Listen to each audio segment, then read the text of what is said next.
Tere, head kuulajad! Mina olen Dagmar Mankin seltsusest ja mul on väga hea meel, et olete tulnud kuulama meie tänast veebiseminari ravijuhendi teemal, milleks on osteoporoosi käsitlus esmatasandil. Meie tänast koolitust viivad läbi töögrupi liikmed, kelleks on Raili Müller, Tartu Ülikooli kliinikumi reumatoloog, Tartu Ülikooli meditsiiniteaduste valdkonna kliinilise meditsiini instituudi reumatoloogia lektor, Meditrialis arst ja Eesti Reumatoloogia Seltsi juhatuse sekretär. Karin Laas, Ida-Tallinna Keskhaigla reumatoloogia keskuse juhataja ja reumatoloog, Eesti Reumatoloogia Seltsi juhatuse liige ja Ingre Rämmal, kes on Pärnu perearstide pereõde ja Eesti Õdede Liidu liige.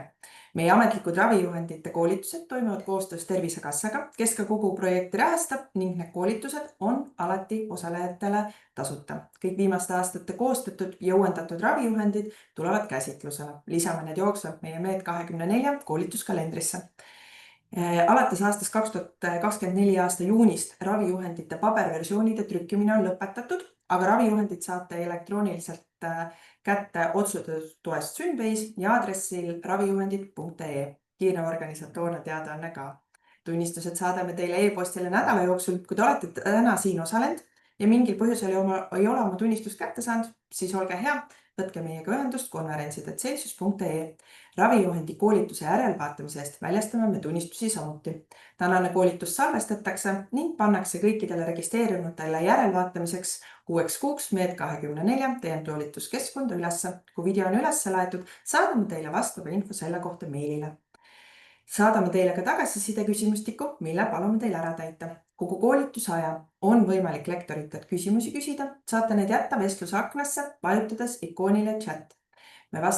Meie lektorid vastavad täna küsimustele peale seda, kui kõik ettekanded on ära esitatud. Soovin teile kõikidele põnevat seminari ja annan esimesena sõna Raili Müllerile.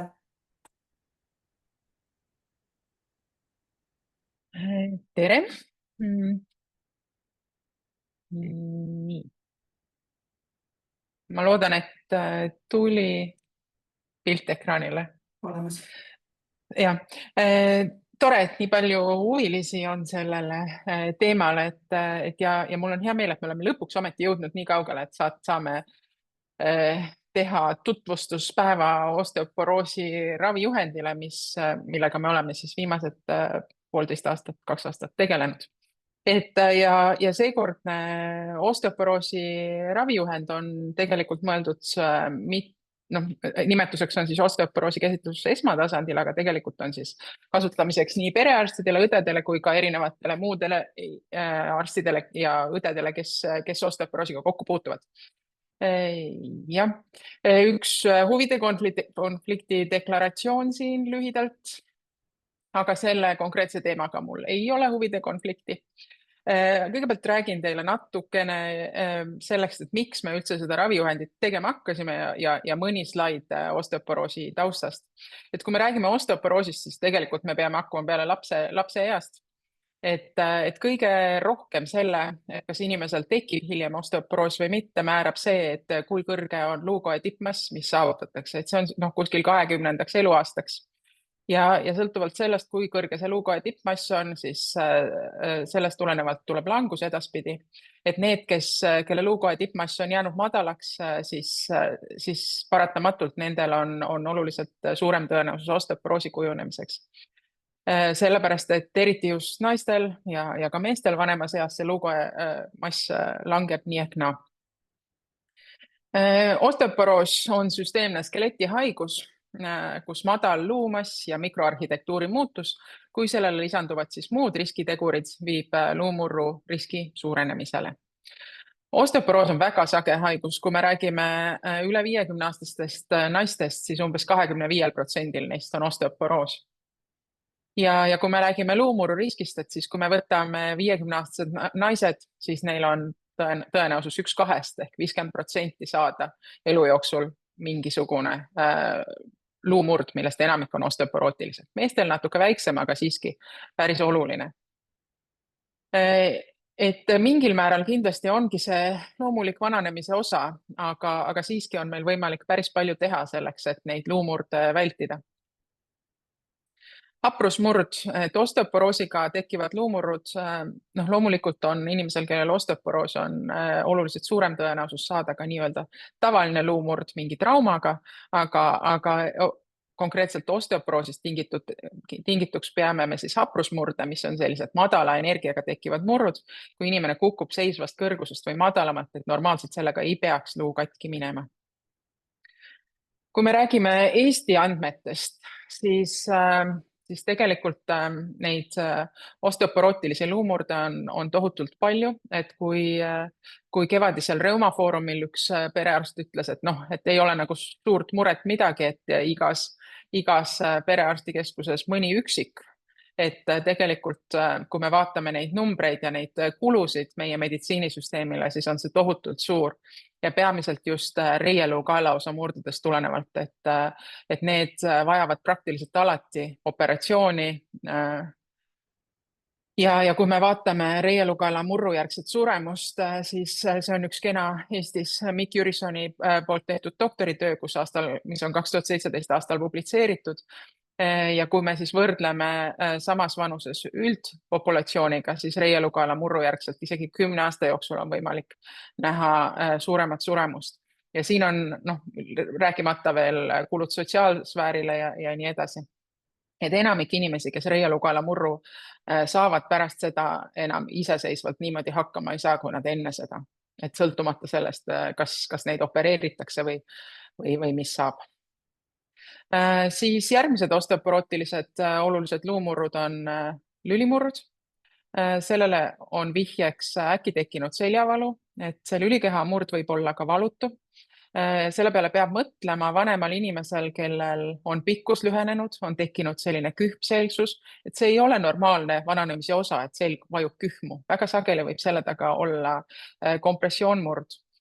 Mul on küsimus, et kas mina näen, et siin on millegipärast mul terve nimekiri paneliste siin ekraani peal. Kas teie ka näete neid seal? Ei ole. Dagmarek? Ei ole. Ei, teie ei näe, okei. Siis on kõik okei.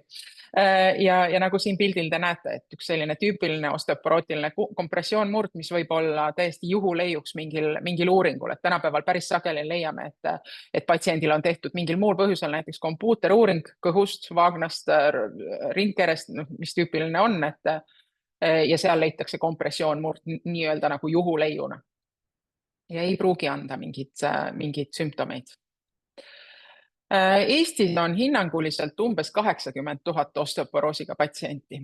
Seepärast ei saa tegeleda osteoporoosiga ainult reumatoloogid, et varasemalt see on nagu saanud selliseks harjumuspäraseks, et meil on osteoporoosi kabinetid juba pikalt olnud Eestis töös ja kus tõesti on head tööd tehtud, aga kui meil on Eestis umbes 40 reumatoloogi, siis meie ei jõua kõigi nende patsientidega kindlasti tegeleda. Ja kui me vaatame, kui palju siis nendest osteoporoosiga patsientidest meil ravi on saanud, siis tegelikult see on väga vähe, et umbes 10%. Et kui vaatasin Tervisekassa leheküljelt eelmisel aastal väljastatud osteoporoosi ravimeid, et siin on kuskil 9600 retsepti või 9600 inimesele neid väljastatud.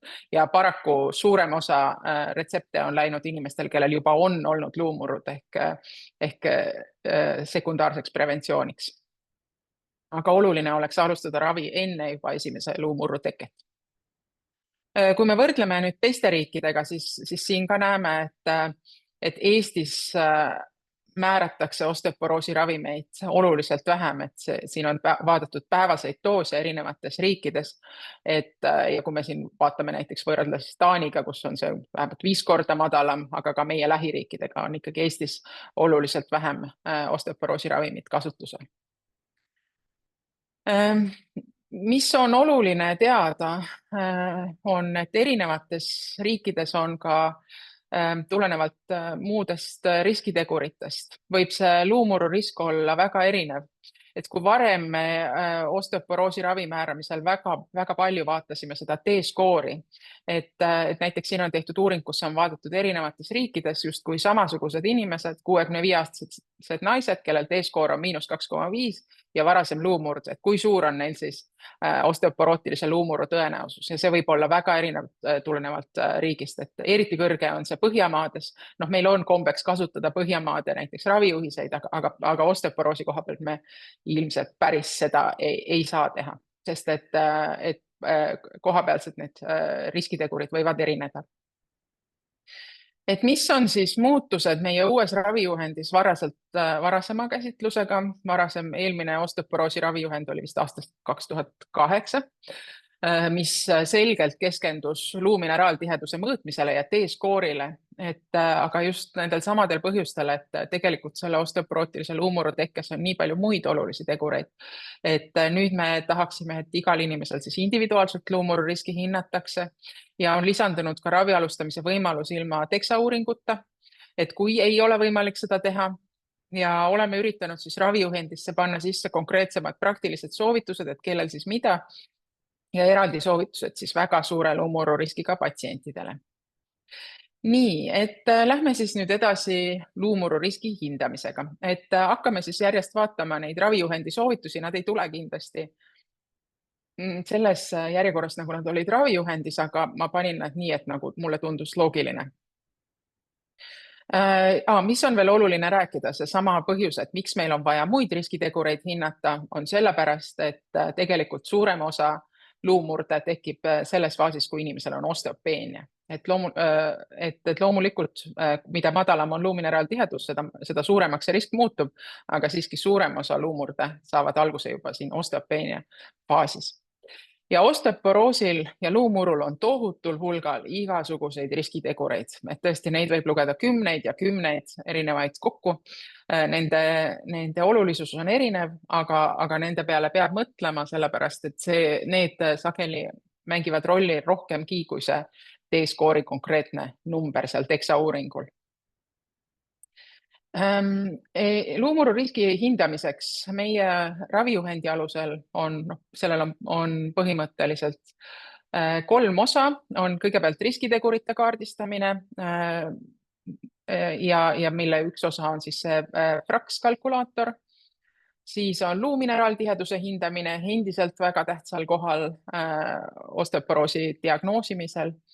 Ja kolmas osa on siis see, et kui inimesel ikkagi on tõsine tüüpiline osteoporootiline luumurd, siis võib ka ravi kohe alustada. See ei tähenda, et ei pea mõtlema riskiteguritele või ei pea luumineraaltihedust mõõtma, aga võib seda ravi alustada ilma selle DEXA-uuringuta näiteks. Nii, ja siis esimesed 2 soovitust käivad siis luumurru riski hindamiseks ja soovitame siis ravijuhendis kasutada FRAX-i, et siin on erinevad need tõendatuse soovituse tugevused, see tuleneb sellest Great Pro metoodikast, et vanematel inimestel on see FRAX-i tõestus tugevam. Nii, FRAX on siis vabalt kättesaadav. Paraku just nüüd enne meie siis neid ravijuhendi koolituste alustamist tehti seal FRAX-is muudatusi. Ma ei ütle, et need nüüd paremad on, vaid pigem meile Eesti kohalt isegi kehvemad. Et see eestikeelne tõlge on üsna halb. Et loodetavasti see varsti saab korda, et me oleme omad soovitused siia andnud. Aga igal juhul, et kõik saavad sellele kenasti ligi, minnes siis fraxplus.org lehele, et siis peaks tulema selline vaade siia ette, kus on siis võimalik valida, et kalkuleeri nüüd. Ma soovitan praegu küll kasutada seda ingliskeelset versiooni, kes vähegi inglise keelt mõistab, sellepärast, et see eestikeelne on väga suurte vigadega just keeleliselt päris halb. Oluline on siin valida siis Eesti, sellepärast et FRAX on välja töötatud just meie kohalike luumurru andmete põhjal, et siis see on väga tähtis, et siin oleks õige Eesti lipp. Siin on võimalik siis sisestada kõik need põhilisemad, kõige olulisemad luumurru riskitegurid, vanus, sugu, kaal, pikkus, kas on olnud varasemalt luumurdu, kas on perekonnas olnud siis lähedastel reieluu proksimaalse osa murdu, kas inimene suitsetab, kas kasutab glükokortikoidi, kas on tal reumatoidartriiti, siis selle sekundaarse osteoporoosi kohta võib siin altpoolt vaadata lisaks näiteks, et siin, kui me vajutame sekundaarse osteoporoosi peale, et siis on siin kirjas, et millal siis valida jah, et kui inimesel on siis mingi muu haigus, mis on tõsiselt osteoporoosiga seotud, näiteks siis diabeet või hüpertüreoidism, hüpogonadism, varane menopaus ja nii edasi. Et kui on nagu küsimust, et kas märkida jah või ei, siis saab siia allapoole vaadata. Siis alkoholi tarvitamine ja siis on siia võimalik lisada siis luumineraaltihedus, tiheduse number, aga saab arvutada ka ilma selleta täitsa ilusasti. Nii. Hüppame siit üle. Siis ravijuhendis endiselt soovitame pärast riskitegurite hindamist teha teksauuringut. See on oluline ka siis selleks, et kui me näiteks ravi määrame, et me tahame teada, mis oli see baasnumber luumineraaltihedust, millest me alustame, pluss FRAX siis Fraksi on võimalik teha ilma luumineraaltiheduse numbrite sisestamiseta, aga ta annab oluliselt täpsema tulemuse, kui me lisame siis selle teksa tulemuse. Nii, ja kui siis me teeme lihtsalt Fraksi ja leiame, et vanemal inimesel, menopausi järgsel naisel või siis üle 50-aastasel mehel saame reieluu proksimaalse osa mururiski üle 2% ja või tõsise osteoporootilise mururiski 6% või rohkem, et siis võiks nad minna kindlasti teksauuringule. Teksauuring on endiselt kuldstandardiks luumineraaltiheduse mõõtmisel ja tegelikult WHO osteoporoosi nii-öelda diagnoos põhineb ka endiselt sellel T-skooril. Teksauuringul saame siis hinnata suurima luumuru riskiga piirkondi, et tavaliselt siis mõõdetakse reieluu proksimaalses osas ja lülisamba alumistel nimmelülidel. Siin on väike kokkuvõte, kus kohas on meil praegu Eestis võimalik teksauuringut teha. Et üsna laialdaselt on Eesti kaetud, järjest enam on neid teksaaparaate meil Eestisse tekkinud. See, kas ja kuidasmoodi need konsultatsioonid on korraldatud, on küll haiglates väga erinevad. Enamasti on osteoporoosi kabinettides meil reumatoloogid, mõnes kohas ka reumaõde, et see sõltub, aga kindlasti on põhimõtteliselt kõigis kohtades, kus tehakse teksauuringut võimalik saata, siis inimene lihtsalt perearsti poolt lihtsalt seda teenust saama, et seal seda ei pea saatma konsultatsioonile alati. Ja nii on ka ehk ooteajad oluliselt lühemad. Nii, et see on siis selline tüüpiline teksauuringu protokoll, 2 piirkonda, reieluu proksimaalne osa, lülisamba nimme osa. Et mida me siit siis vaatame? Et kui me vaatame, klassikaliselt osteoporoosi diagnoos siis põhineb T-skooril, on ju, vaatake siit, et T-skoor tähendab siis võrdlus noorte täiskasvanutega ehk young adult. Et see on see põhiline. Kui me tahame luumineraaltihedust siis noorel inimesel mõõta, siis me kasutame seda Z-skoori ehk age-matched või sama vanusega inimestel. Siis, mida on võimalik siin ka ilusasti näha, on seda ajalist dünaamikat, kuidas luumineraaltihedus ajas on muutunud.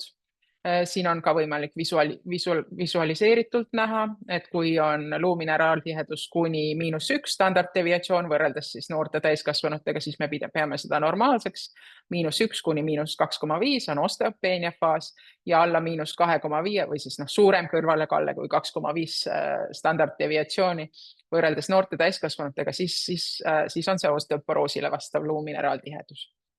Kindlasti alati tasub vaadata, et kui siin on väga suur erinevus selle reieluu proksimaalse osa ja lülisamba nimme osa vahel, et siis pigem peab mõtlema sellele, et lülisambas sageli on erinevad degeneratiivsed muutused vanematel inimestel, mille tõttu me seda usaldada väga hästi ei saa. Aga tegelikult tavaliselt see luumineraaltiheduse langus algab just lülisambast, et tasub ikkagi vaadata mõlemat. Et kuigi sinna Fraksi me kasutame siis reieluu proksimaalse osa tulemusi just sellepärast, et seal on vähem artefakte, mis seda segavad. nii, siis on ja veel üks siinsamas reielu proksimaalne osa, kus me siis saame seda BMD, luumineraaltihedust, mida meil läheb tarvis fraksi juures, see kaela osa just siin ja T-skoor ja nii edasi. Ja siin on see ajaline dünaamika, ilusasti saame ajas jälgida, et kuidas see siis muutunud on inimesel ja see on kindlasti oluline, et vaadata, et kuidasmoodi see liikumine siin on ka edaspidi ravifoonil. Noh, kuigi me ei juhindu ravi efekti hindamisel sellest T-skoorist ainult. Nii, et mis me selle fraksi tulemusega siis teeme? Et on võimalik siis fraksi kasutada koos teksaga, kus ta on siis täpsem ja fraksi ilma teksata, et need lävendid ravi alustamiseks on needsamad, mida me peame suureks luumurru riskiks siis meie ravijuhendis. Et kui inimesel on siis fraks tehtud koos teksaga ja tal on reielu proksimaalse osa murrurisk üle 3% või tõsise osteoporootilise murru üldrisk üle 15%, siis see on see suur luumurru risk. Ja kui ilma teksata saame me üle 3% või siis reielu proksimaalse osa murruriski või siis üldise murruriski üle 20%, siis me võime pidada seda luumurruriski suureks. No, me võime siin proovida läbi ühte fraksi, et see on üks täiesti reaalne minu patsient, 71-aastane proua, kus ma olen pannud tal sisse siia need baasandmed siis, et kehakaal, pikkus ja kui me võtame esialgu, et kui meil ei ole andmeid tema muude riskitegurite kohta, kui meil ei ole luumineraaltihedust, et siis me saame selle suure luumurru riski 5,9 ja reielu proksimaalse osa riski 2,3%. Et noh, see tegelikult ütleb, et me võiksime talle juba teksa lisaks teha. Kui me paneme talle lisaks siia, hakkame lisama riskitegureid, näiteks kui on tal juba kunagi olnud mingisugune luumurd osteoporootiliseks peetav, et see ei tähenda, et mingisugune traumaga murd kunagi, mingi tõsine autoavarii või mis iganes, et siis me saame juba oluliselt kõrgema selle luumurru riski. Kui me lisame siia veel riskitegureid, näiteks selle patsiendi puhul glükokortikoidide kasutamine, reumatoidartriit, siis risk on veel oluliselt suurem, et näete juba 27% luumurru üldrisk ja 16% ehk väga-väga kõrge reielu proksimaalse osa luumurru risk. Et sellepärast on oluline arvestada kõiki neid muid riskitegureid siin ka. Nii, siis on sellel samal patsiendil siis mõõdetud luumineraaltihedust, kus me võtame siis reie, kui on tehtud 2 reielu proksimaalse osa uuring, siis kindlasti on mõistlik võtta siit see madalam tulemus, ehk temal on siis luumineraaltihedus 0,588 grammi ruutsentimeetri kohta. Lisame selle siis siia kalkulaatorisse. Ja siis me saame selle nii-öelda kõige täpsema luumurru riskihinnangu, ehk tema puhul siis 32% üldine luumurru risk ja reielu proksimaalse osa luumurru risk 19%, mis on väga kõrge. Mis on siin oluline, et kui me sisestame siia seda luumineraaltihedust, et siis võiks teada seda aparaati, millega see on tehtud. Näiteks kliinikumis meil on see Lunar ja paljudes teistes haiglates Eestis ka. Aga ta võib olla erinev, et üldiselt teksa protokollil peaks olema kirjas, et mis konkreetne aparaat see on. Et siin on võimalik valida ka T-skoori, millega tegelikult toimib ka kenasti, aga võib-olla mitte nii super täpselt. Aga fraks ei ole sugugi ka ideaalne, et kindlasti see luumurru risk võib olla erinev sõltuvalt sellest, kui mitu luumurdu varem on olnud, et fraks küsib lihtsalt, et kas on olnud või ei ole olnud. Kui inimesel on olnud juba mitu osteoporootilist murdu, siis risk järgmise murru saamiseks on ikkagi kordades suurem juba. Näiteks glükokortikoidi, annuseid, muid ravimeid, kui palju suitsetab, alkoholi tarvitab, kas on inimesel tasakaaluhäireid, sarkopeeniat, lihasnõrkust, kukkumisi, et kui sageli inimene kukub, et see on tegelikult väga oluline määraja luumurru tekkes, kõige olulisem ehk. Et sellepärast on soovitus ka muude asjade peale mõelda. Ja mis on oluline siin haprusmurrust rääkides, et haprusmurd on vaieldamatult kõige olulisem järgmise luumurru ennustaja. Et kui siin on vaadatud 75-aastaseid naisi üldrahvastikus ja 75-aastaseid naisi, kes on saanud siis luumurru, siis eriti esimestel luumurru järgsetel aastatel on äärmiselt suur tõenäosus, et nad saavad uue luumurru.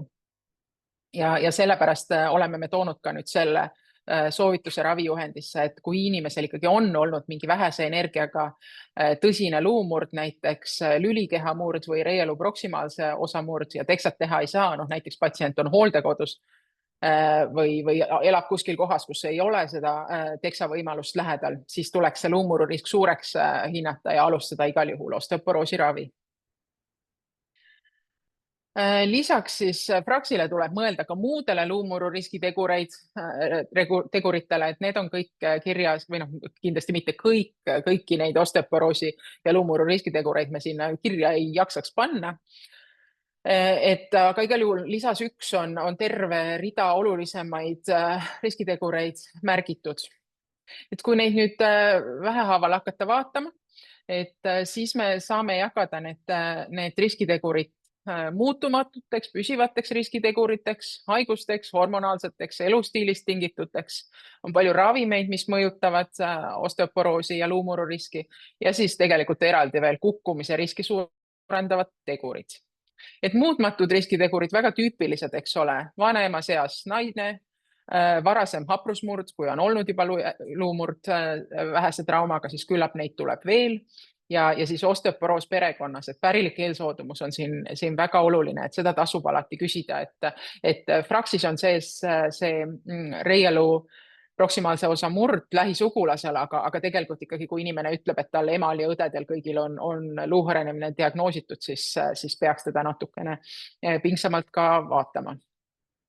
Siis haigustest terve hulk, reumatoidartriit ja kõiksugused kroonilised põletikulised haigused, põhimõtteliselt kõik reumaatilised haigused, põletikulised reumaatilised haigused siis imendumishäired, ka näiteks bariaatriline kirurgia, tänapäeval väga populaarne, neeruhaigus, krooniline kopsuhaigus, loomulikult anoreksia nervoosa, mis on noortel inimestel kõige sagedasem luuhõrenemise põhjus, aga noore ea osteoporoos ei ole mitte selle ravijuhendi teema. Ja ka dementsus kindlasti on siin oluline. Siis hormonaalsed riskitegurid, varane menopaus, varaseks peetakse siis alla 45 eluaasta. Hüpogonadism, östrogeeni puudus, ka meestel siis androgeeni deprivatsioonravi või orhektoomia, mida ikka aeg-ajalt ette võetakse. Siis kilpnäärme ületalitlus, hüperparatüreoos, mille peale tasub ikkagi mõelda, et seda me näeme üsna sageli, kui inimesel on tõsine osteoporoos tekkinud ja ka siis esimest tüüpi diabeet. Elustiilist tulenevad tüüpilised suitsetamine, alkohol, eks ole. Ja osteoporoosi riskiteguriks on kindlasti mitte ülekaal, aga hoopis alakaal. Sarkopeenia, lihase nõrkus, mis suurendab luuhõrenemise riski ja lisaks sellele tõsiselt ka loomulikult luumurdude riski. Vähene liikumine, et näiteks pikalt haiglaravil olles luumineraaltihedus oluliselt alaneb, pluss siis lihas kaob ära ja jälle kukkumise risk suureneb. Kaltsiumi ja D-vitamiini peale peab mõtlema ja üleüldse toitumise peale. Ravimitest on siin toodud välja 2 kõige olulisemat ehk osteoporoosi seisukohalt glükokortikosteroidid ja aromataasi inhibiitorid, mida ka päris palju kasutatakse. Aromataasi inhibiitoritest tulenev osteoporoos on täiesti eraldi teema, et need patsiendid võiksid minna siis spetsialisti konsultatsioonile, et seal on need soovitused erinevad täiesti. Ja siis on kukkumise risk, mille peale peab mõtlema ka näiteks inimesel tasakaaluhäired, kas ta kasutab mingit ravimeid, mis suurendavad seda kukkumise riski, näiteks uinutid, rahustid, ka vererõhuravimid ja paljud muud, et selle kohta on ka seal ravijuhendi juures eraldi tabel ravimitest, mis siis võivad seda luumurru riski suurendada. Millal siis peaks konsulteerima spetsialistiga, et esimene asi ongi siin, et kui on inimesel selliseid osteoporoosi riskitegureid, mida nagu Fraxist välja ei tule, aga mille peale siiski peab mõtlema, siis on mõistlik see patsient saata osteoporoosiga tegeleva spetsialisti vastuvõtule. Et siinkohal on üks selline hea soovitus, et anda kõik see eelinfo ja teha e-konsultatsioon, et osteoporoosiga patsienti me ei pea ilmtingimata nagu päriselt kabinetis kohtama, aga sageli saab need ravisoovitused ka e-konsultatsiooni teel edastada. Nii, millal siis peaks veel otsima inimesel siis lülisamba murdu, et kuna alati need ei pruugi olla ka sümptomaatilised, aga siiski peaks mõtlema lülimurru võimalusele, kui siis menopausijärgsel naisel või üle 50-aastasel mehel on tekkinud siis seljavalu pluss siis järgnevatest riskiteguritest vähemalt üks, et te leiate tal osteoporoosi riskitegureid, mis ei ole, et lihtsalt ta on naine ja ta on üle 50, vaid midagi muud lisaks, siis anamneesis pikkuse vähenemine, et tasub mõõta, siis rinnaosa küfoosiust eriti, glükokortikoidravi või siis, et kui tal on mõõdetud luumineraaltihedust ja leitud T-skoor alla -2,5, et see hästi ei lähe nüüd kokku selle seljavalu ravijuhendiga, aga no, nii on, et igal juhul sellisel inimesel peaks mõtlema selle peale, et äkki on kuskil lülimurd, mida ei ole veel avastatud, nagu siin näiteks näha on.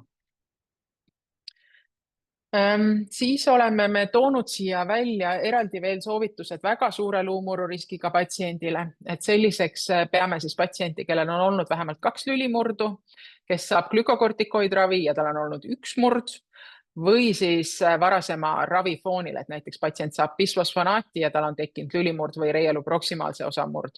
Et sellise patsiendi võiks saata siis spetsialisti vastuvõtule, reumatoloogile siis anapoolse ravi kaalumiseks, et see on meil ka nüüd sellest aastast uue võimalusena Tervisekassa poolt soodusravimite nimekirjas. Et alati on küsimus see, et kui sageli siis peaks seda fraksi või kordama, et ravijuhendi alusel me tõime välja sellise praktilise soovituse, et kui inimesel tekib siis mingid olulisi lisariskitegureid, näiteks alustab ta glükokortikoidravi või siis iga 5 aasta järel võiks seda korrata, et vaadata üle, et kas on midagi lisandunud. Et mis on siis oluline, et luumurru ennetuseks, sellega me peame tegelikult alustama juba lapseeas, et saavutada võimalikult kõrge luukoe tippmass ja eesmärgiks oleks, et me mõtleme sellele luumurru riskile juba enne esimest luumurdu, et hoida inimese elukvaliteeti. Hinnata tuleks siis riskitegureid ja alustada õigeaegselt luumineralisatsiooni mõjutavat ravi. Ja mis on veel oluline, et kindlasti mitte jääda ainult sinna T-skoori peale, vaid et mõelda ka selle peale, et kas on mingeid muid riskitegureid, kas on inimesel sarkopeeniat, kas ta on habras, mille tõttu ta kukub, sest et selle vastu me ei saa ainult osteoporoosi ravimitega. Minu poolt kõik, aitäh!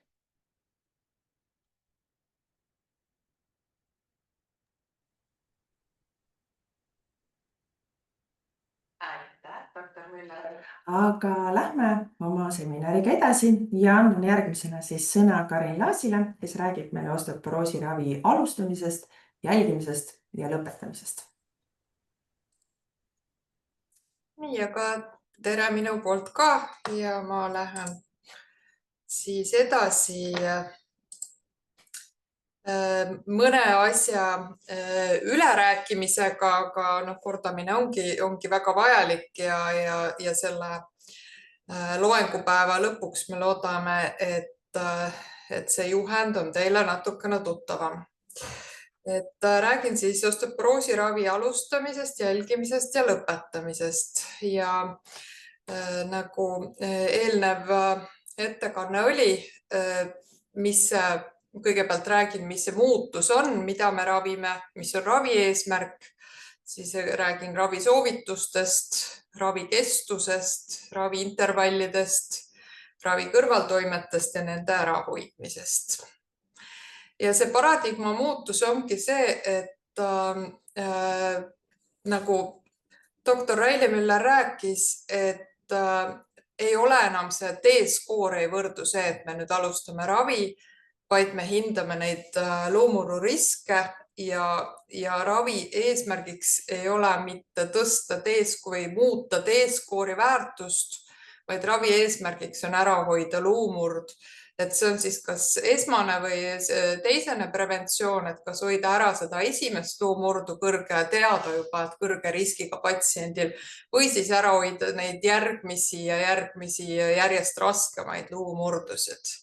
Et see on ka selle juhendi eesmärk, et selgitada, et mis asi see luumurru risk on, et me räägime ikkagi osteoporoosi ravist, et siin on nagu väikene mõistete segadus võib tekkida, et samas me ravime ka patsiente, kellel on näiteks osteopeenia, aga on kõrge luumurru risk.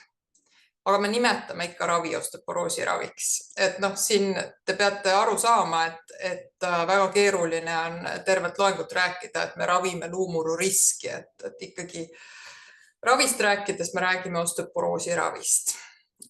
Ja alustangi siis selle ravijuhendi sõnastusega natukene kordangi üle seda, millest juba doktor Müller rääkis, aga see on ju vajalik, et meelde jääks, et need patsiendid, kellel on juba raske osteoporootiline luumurd, see tähendab, et tal on väikese energiaga või vähese energiaga tekkinud või ilma traumata tekkinud lülisamba murd või reieluu proksimaalse osa murd postmenopausaalses eas naisel või vanemas eas mehel, siis ja teksa ei ole teostatav, et siis sellisel juhul ei pea ootama, et äkki saab ikkagi saata kellelegi konsultatsioonile või teha teksa, et tegelikult julgustame hindama seda luumurru riski suureks ja alustame osteoporoosi ravi. Ja tänase loengupäeva lõpuks ma loodan, et teil kõigil jäävad numbrid 3 ja 15 meelde, et seda jätke meelde ja me kindlasti ka kordamisküsimustes need, kes järgi kuulavad, küsime neid numbreid, ehk siis fraksi tehes koos teksaga luumurru riskiks, mis vajab juba ravi, me loeme reieluu proksimaalse osa luumurru risk 3 või enam protsenti ja tõsise osteoporootilise murru risk 15 või enam. Ja siis on vajalik ravi alustamine. Ja kui me ei ole teksat teinud ja ikkagi fraksi arvutame ja need numbrid on 3 ja 20, siis on ka põhjust ravi alustada. Nii et need ravi alustamise kriteeriumid on muutunud, on fraksi alusel 3 ja 20 ilma teksata, 3 ja 15 teksaga. Kui on patsiendil raske väikese energia või ilma traumata lülisamba murd või reieluu proksimaalse osa murd, see on kliiniline diagnoos, ei vaja teksa diagnoosi, see on osteoporoos ja võite ravi alustada. Ja lisaks jääb ikkagi ka võimalus ravi alustada patsiendil, kellele T-skoor on alla -2,5 ja patsiendil juba on olnud haprusmurd, et see ikkagi jääb ka alles see soovitus. Nii, et see kordamise osa on nüüd läbitud, aga mis siis ennem seda teha, kui te alustate ravi? Ja kõigepealt on ikkagi soovitus üle vaadata patsiendi analüüsid, et kui te olete patsiendil teinud poole aasta jooksul need analüüsid, mingi miinimumprogrammi nagu neeruanalüüs, verepilt, mõni põletikumarker, maksaanalüüs, kaltsium ja D-vitamiin, et siis on täiesti sobilik alustada ravi, aga kui teil puuduvad need analüüsid, siis tehke enne ravi alustamist need ära. Igast analüüsist natukene räägin, et miks me tahame neid ja mis see soovitus on, miks me neid teeme enda ravipraktikas ka. Kõigepealt kliiniline veri ehk siis hemogramm, CT ja CRV on eesmärgiks välistada muud põletikulist tüüpi haigused, ka müeloom, kasvajad, mis võivad põhjustada samamoodi. Näiteks müeloom põhjustab muutuseid selgroos ja selgroo lülikeha murde, et see oleks õigel ajal avastatud. Siis neerufunktsioon on väga oluline ennem ravi alustamist, sest raske neerupuudulikkus on vastunäidustuseks bisfosfonaatravi alustamiseks. Hea on teada vähemalt üks maksafunktsiooni näitaja. Alkaasat fosfataasi me ütleme niimoodi, et see on üks väga haruldane haigus, ehk siis hüpofosfataasi, mille puhul on alkaalne fosfataas ülimadal. Aga see on vastunäidustuseks antiresorptiivse ravi alustamisele ja kui see ülimadal tase on, et siis võiks mõelda sellisele geneetilisele raskele haigusele nagu hüpofosfataas ja saata spetsialistile siis. Kaltsiumi tase on hästi oluline enne ravi alustamist kindlaks teha. Liigne kaltsiumi tase viitab hüperparatüreoosile, võimalikule hüperparatüreoosile, aga liiga madal kaltsiumi tase on jällegi vastunäidustus ravi alustamiseks, et siis tuleb selle eelnevalt saada normaalsele tasemele. D-vitamiini tase on ka tänapäeval väga oluline kahel põhjusel. Üks on see, kui on liiga madal, siis tuleb see ennem korrigeerida D-vitamiini andmisega ja on ka patsiente, kellel see D-vitamiini tase on liiga kõrge, on tarvitanud liiga suuri annuseid, et sellisel juhul tuleb lihtsalt piirata D-vitamiini võtmist, ravi võib alustada. Ja kilpnäärme analüüs on samuti oluline, et kui on kilpnäärme talitlushäire, et siis selle võiks ka ennem diagnoosida, korrigeerida, ravi muuta ja nii edasi. Nii, ja me jõuame nüüd ravi juurde, et mis need ravimid on ja milliseid ravimeid kasutada. Ravijuhendi soovitused ei lähe täpselt kokku Tervisekassa soodusravi tingimustega. Ravijuhendis me soovitame, et suure luumuru riskiga patsiendil kasutage esimese valiku ravimina suukaudset või veenisisest bisfosfonaati või denosumaabi. Need ravimid, mis Eestis on kättesaadavad, neid ei ole palju. Need on tõesti vähe ja need me kõikidest räägime. Et suukaudsetest bisfosfonaatidest on alendroonhappe, risedroonhappe, ibandroonhappe. Küll peab ütlema kohe, et Eesti turu väiksuse tõttu on ainukene soodusravimite nimekirjas olev suukaudne bisfosfonaat on alendroonhappe D-vitamiini kombinatsioon preparaat, originaalravim. Fosavant, et ülejäänud bisfosfonaadid, risedroonhappe, ibandroonhappe on Eesti apteekides saadaval täishinnaga, aga kuna tegemist on äärmiselt odavate preparaatidega, siis nad on ikkagi ka jõukohased patsientidele osta, kui on selline soov neid kasutada. Siis on meil intravenoosne bisfosfonaat nimega soledroonhappe. Eestis ainukene bioloogiline ravi on denosumab, mujal maailmas on ka romosozumab, kuid oma kalli hinna tõttu ta Eesti turule ei tule ja kõrvalkilpnäärme hormoonidest on ainult eriparatiid, et abaloparatiidi Eestis ei ole. Et need on need valikud, nagu te näete, siin valikutes ei ole hormoonasendusravi ega ka SERME ehk siis selektiivseid östrogeeni retseptori modulaatoreid, et ei ole ka strontsiumranelaati, et need olid hormoonasendusravi, ei kasutata osteoporoosi ravimina, küll aga võib kasutada ta postmenopausaalse sündroomi ülemineku ja vaevuste leevendamiseks ja on tal hea efekt luu mineraalse tiheduse säilitamisele, aga raviks teda ei kasutata.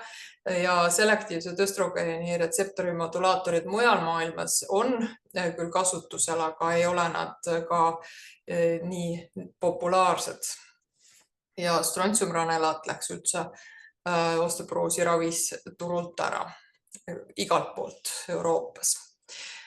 Natukene ülevaadega nendest ravimitest, kõigepealt suukaudsest bisfosfonaadist ja selle ajaloost, et algselt juba 19. sajandi lõpupoole sünteesiti keemiline ühend bisfosfonaat tööstuslikult korrosioonivastaseks vahendiks ja alles siis eelmise sajandi 60-ndatel leiti, et bisfosfonaat seondub hästi hüdroksoapatiidiga ja selle loogikaga siis töötati välja esimesed bisfosfonaadid, etidronaat ja klodronaat 1970-1980 luuhaiguste raviks. Aga alates 90-ndatest eelmisel sajandil avastati ka seos, et bisfosfonaadid toimivad osteoklastidele ja inhibeerivad neid ja see nii-öelda tekkis plahvatuslik siis kasv osteoporoosi ravis ja töötati esimene uue põlvkonna bisfosfonaat alendronaat välja, millele hiljem lisandusid teised uue põlvkonna bisfosfonaadid. Ja bisfosfonaatide eelis hilisemalt välja töötatud ravimite ees on see, et kuna nad seonduvad hästi hüdroksüapatiidiga, siis nende toime jääb kestma, nad on väga odavad ja nad on ka küllaltki tõhusad.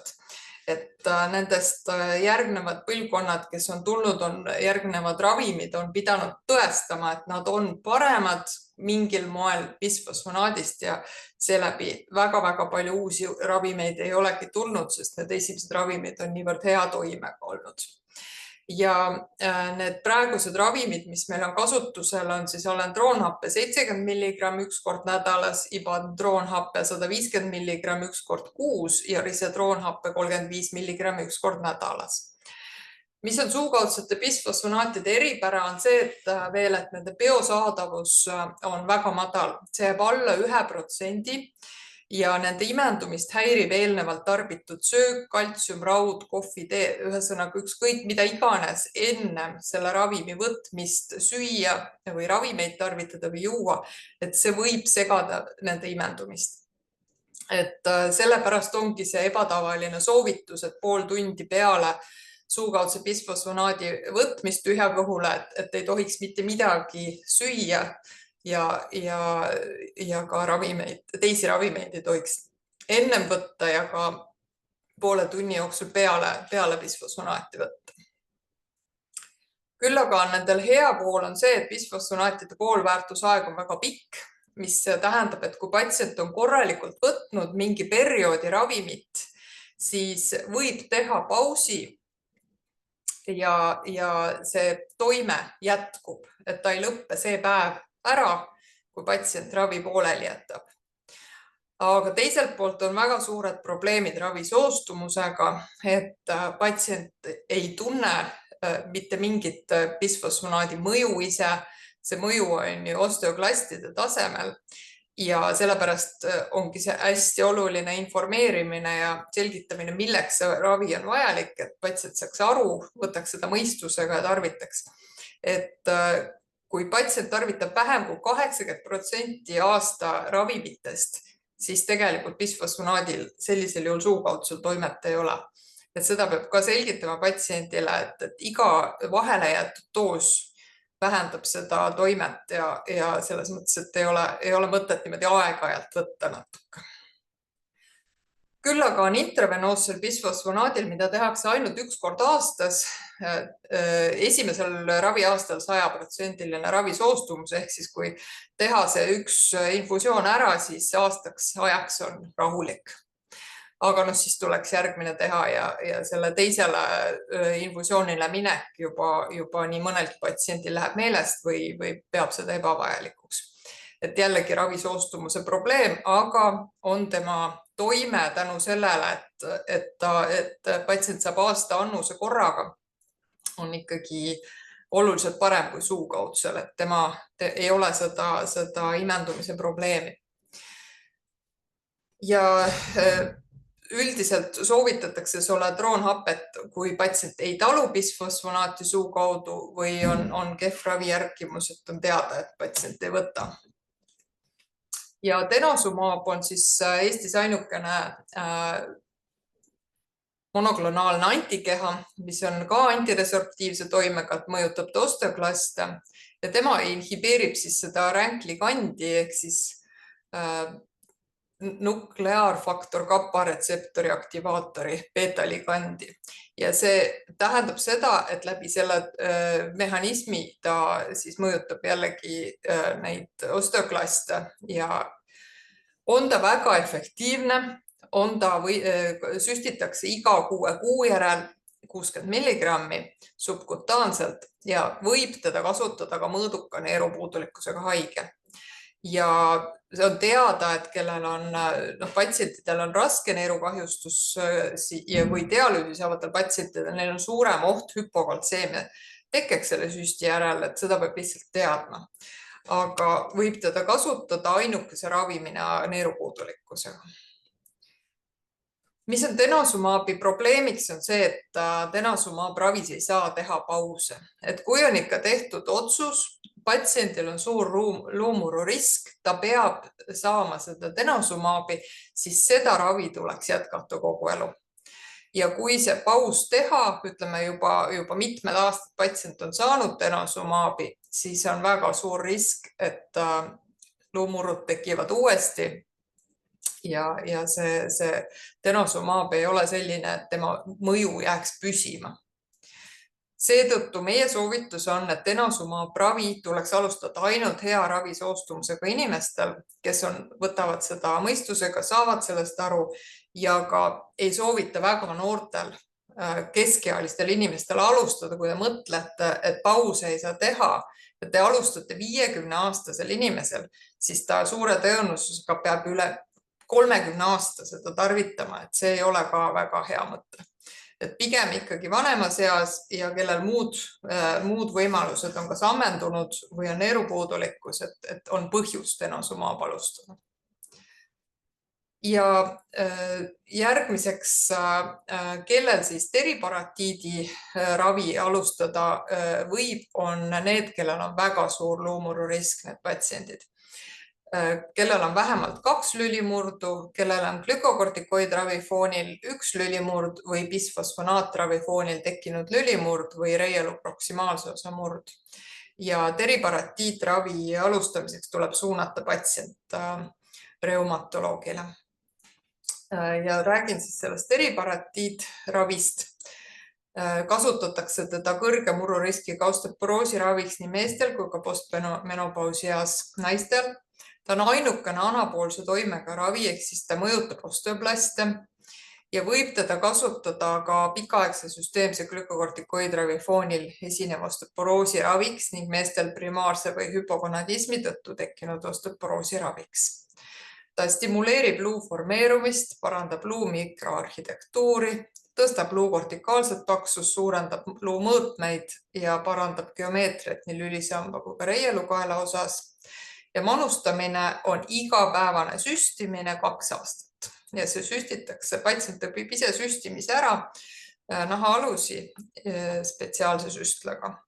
On temal kasutamist häirivaid kõrvaltoimed, millest kõige sagedamini esineb lihas- ja luuvalu ja teisena on kirjeldatud pearinglust. Ja kuna ravimi efektiivsust ja ohutust ei ole näidatud pikemalt kui 2 aasta jooksul, seetõttu on soovitus peale 2-aastast ravi jätkata osteoporoosi ravi bisfosfonaadiga, võib ka peale paratüroidhormooni kasutada denosumaabi. Seda 2-aastast piirangut, see võib lähiajal ka muutuda, et võib ka kauem kasutada, aga hetkel on see meie Euroopas on see 2 aastat. Ja mis see ravikestus on? Ütleks kohe ära, et igasuguse osteoporoosi ravi alustamisel tuleb patsientile selgitada, et see ei ole ühe retsepti väljastamine, 6 aja pikkune ravi, et see on pikaajaline ravi ja tegelikult see võib olla eluaegne ravi. Et ka suukaudsete bisfosfonaatidega me anname soovituse, et kasutage 5 aastat ja seejärel tehke paus, aga see ei tähenda, et ravi on lõppenud, vaid et selle 5 aasta pärast tuleb uuesti hinnata luumururiski ja kui on vaja, siis jätkatakse ilma pausita veel 5 aastat.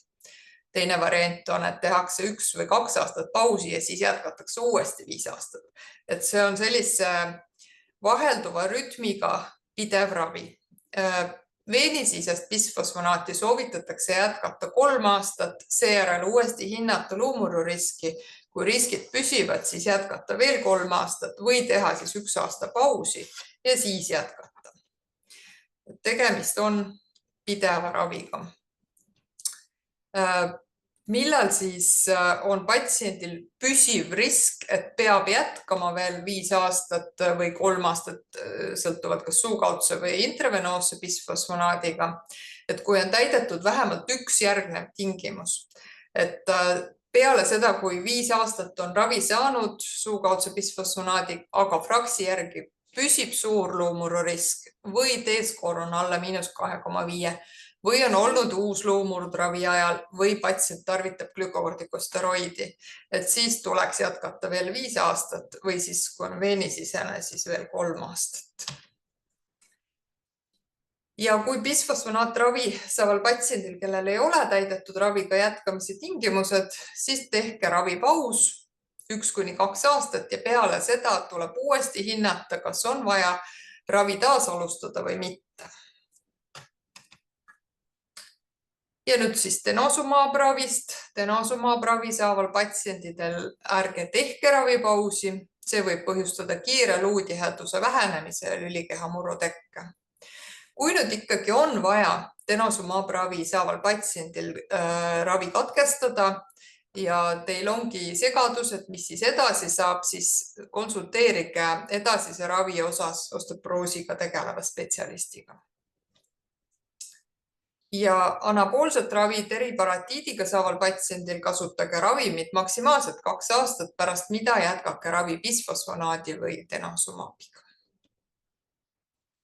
Nüüd ma rääkisin, mis on ravijuhendi soovitused, aga Tervisekassa soodustused ja seeläbi soovitused on pisut erinevad.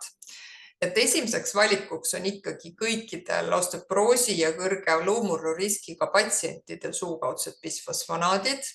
See tähendab seda, et on uued soodusravimi tingimused, mis puudutavad siis diagnoosikoode nii M80 ehk siis osteoporoos luumurruga kui ka ilma luumurruta osteoporoos M81, sekundaarne osteoporoos M82 ja osteopeenia M85.8. Et need, kellel siis ei ole luumurd olnud, aga on fraks ületab ravi alustamise piirmäära ehk siis reieluu proksimaalse osa murrurisk on üle 3 ja või tõsise osteoporootilise murrurisk üle 15 ja ilma teksauuringuta üle 20%, siis ka nendel patsientidel, kellel pole olnud luumurdu, on õigus saada soodustusega ravimit ja hetkel on selleks siis alendronaat koos D-vitamiiniga. Et vaadake siis üle, et kellel nagu eelnevalt on alustatud ravi, aga on olnud M81 või M85.8 diagnoosikood ja varem ei saanud soodustusega, siis kui nüüd need fraksid arvutada, siis patsiendil võib-olla on uute tingimustega, mis on alates 1. juulist õigus saada soodustusega ravimit. Ja hetkel siis Tervisekassa poolsed tingimused on sellised, et denosumab on alternatiivse valikuna nendele patsientidele, kellel on kõik need samad tingimused täidetud, pluss neil on kas kaasuv raske neerupuudulikkus või söögitoru akalaasia, struktuur, düskineesia või põletik. Et ei ole nagu nii-öelda kõikidele esimese valikuna võimalik alustada, aga nende lisatingimustega on võimalik. Ja soledronaat on siis intravenoosne ravim, mida saab kõikide suuremate haiglate päevaravi osakondades manustada, on ta Tervisekassa koodiga 362R ja siin on see koodi tingimus on veel muutmata, et loodetavasti järgmisest aastast ka siin tuleb see uus määratlus, mis võtab arvesse ka fraks skoori ja riskitaset. Hetkel on siis nii-öelda vanad tingimused, et M80 ehk siis luumurruga osteoporoos või siis ravimist põhjustatud osteoporoos ilma luumurruta M81.4 ja kui patsiendil on lisaks söögitoru akalaasias struktuur, düskinees ja põletik, siis Tervisekassa maksab selle koodi kinni. Nii, ja teriparatiid on siis alates aprillist käesoleval aastal soodustusega, 90% ja 75% soodustusega tingimustel, et on patsiendil vähemalt 2 lülimurdu või glükokortikoidravi foonil tekkinud lülimurd või bisfosfonaatravi foonil tekkinud lülimurd või reelu proksimaalse osa murd. Aga retsepti väljastamise õigus on ainult reumatoloogil. Et kui on teil soov või arvamus, et patsient peaks saama anapoolset ravi teriparatiidiga, siis tuleb patsient suunata reumatoloogile ja kõige õigem tee on läbi e-konsultatsiooni, et ei pea patsient hakkama otsima, kuidas pääseda vastuvõtule. Nii palju siis ravist, et kui patsiendil olete te otsustanud ravi alustada, siis oleks mõistlik informeerida patsienti ka võimalikest kõrvaltoimetest. Bisfosfonaatide denosumaabi kõrvaltoimetest, kõigepealt suukaudsetest bisfosfonaatidest. Väga sage on seedetrakti ülaosa kõrvaltoimed. Need on seotud lokaalse limaskeste ärritusega, kuid võib esineda ka esofagiiti, söögitoru haavandit, erosioone, struktuuri. Ja sellest tingitud, et kuna patsient peab võtma tühja kõhuga, et ei tekiks seda söögitoru ärritust, haavandit ega erosioone, siis on soovitus, et bisfosfonaati tuleks võtta klaasi veega ja peale seda mitte uuesti minna lamavasse asendisse. Patsient ei pea seisma ega kõndima, aga ta võib ka istuda. Ja see mõte ongi see, et see bisfosfonaat, mis on limaskest ärritava toimega mõnel inimesel, võib jääda nii-öelda söögitoru kinni või siis tagasi liikuda söögitoru, kui ta läheb lamavasse asendisse. Ja selle vältimiseks on see ebatavaline soovitus, et patsient ei tohiks minna pikali. Need seedetrakti ülaosa kõrvaltoimed on rohkem levinud patsientidel, kellel juba on eelnevalt maos kas siis erosiivne gastriit või on tal haavandtõbi.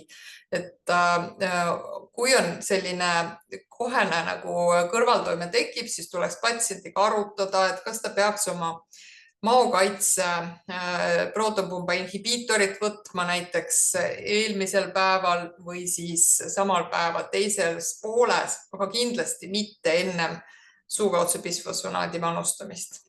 Et arutage see läbi ja hoiatage, aga see, et patsiendil on gastriit, ei ole kindlasti vastunäidustuseks suukaudse bisfosfonaadi kasutamiseks. Loomulikult, kui on aktiivne ravimata haavandtõbi, siis see on küll kindlasti vastunäidustus. Et siis pigem ravige haavandtõbi ära enne, kui alustate suukaudset bisfosfonaati. Nüüd üli harva esinevad kõrvaltoimed bisfosfonaatidele denosumaabil on lõualuu osteonekroos ja reeluu A-tüüpilised murrud. Lõualuu osteonekroos on seotud mingisuguse suuõõne kas siis operatsiooniga, näiteks kas tõmmatakse hammas välja või on seal juba eelnevalt olnud mingisugune infektsioon. Ja kindlasti tuleb arvestada, et hambad oleksid korras ennem, kui te alustate bisfosfonaati või denosumaabi ja on ka seotud sellega, kui kaua patsient ravi on saanud. Ja ütleme nii, et kõige rohkem seda lõualuu osteonekroosi on esinenud mitte niivõrd osteoporoosi patsientidel, vaid pigem onkoloogilistel haigetel, kellel kasutatakse oluliselt rohkem bisfosfonaate suuremas annuses ja sagedamini. Aga seda peab teadma ja seda hammaste nii-öelda saneerimise vajadust tuleb patsiendile selgitada. Teine väga haruldane, hoopiski haruldasem kõrvaltoime on reeluu A-tüüpilised murrud. Et need on sellised murrud, mis tekivad mitte traumaatilistena või pärast minimaalset traumat ja ennem täielikku reielumurru teket võib esineda nädalaid või kuid kestvat valu reies või kubemes.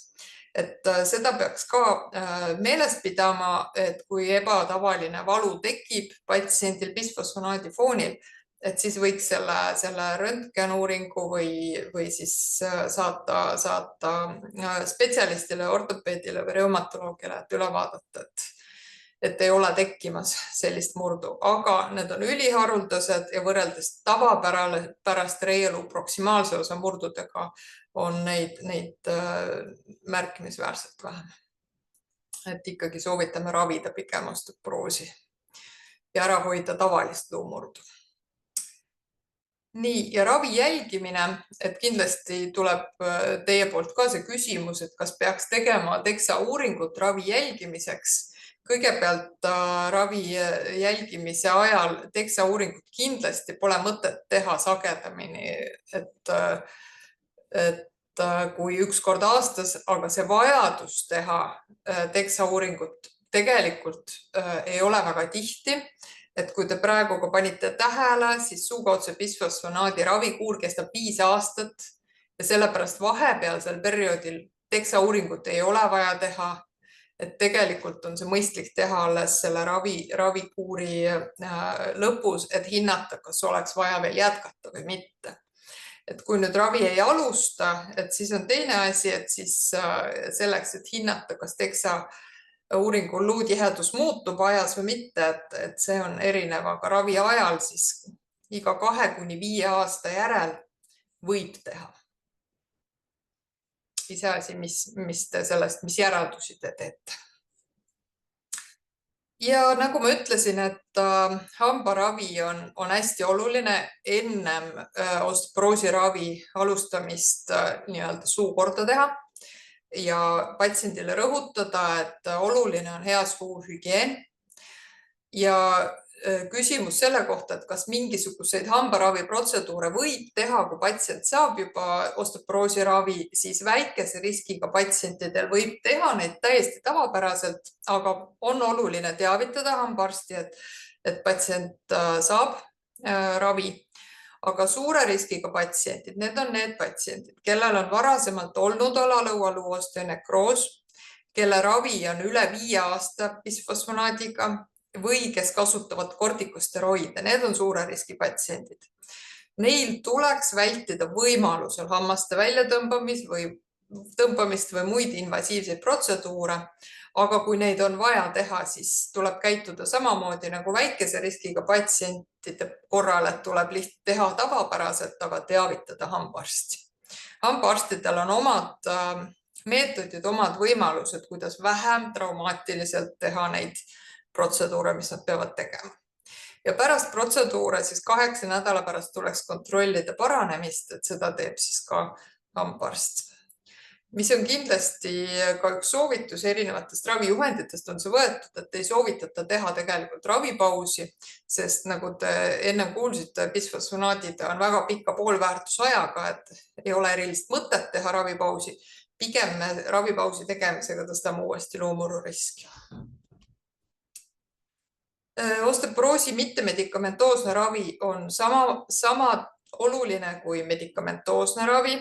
Et kõigepealt on patsientide informeerimine väga oluline, on vaja rääkida kukkumise riskist, teistest ravimitest ja mida anda patsiendi soovitus, mida teha kukkumise vähendamiseks. Sellest tuleb kohe juttu ka järgmises loengus. Ja järgmine on D-vitamiin ja kaltsium, et need kuuluvad osteoporoosi ravi nii-öelda komplekti, et kindlasti võiks hinnata, kui palju patsient enne ravi alustamist saab toiduga kaltsiumi või ta tarvitab juba kaltsiumit ja kui palju ta D-vitamiini tarvitab. Soovitus on ka ennem vaadata analüüsides üle kaltsiumi ja D-vitamiini tase. Ja patsientidel meie ravijuhendis me soovitame, et suure luumurru riskiga patsiendid võiksid kasutada D-vitamiini sisaldavad toidulisandid 800 kuni 2000 toimeühikut päevas.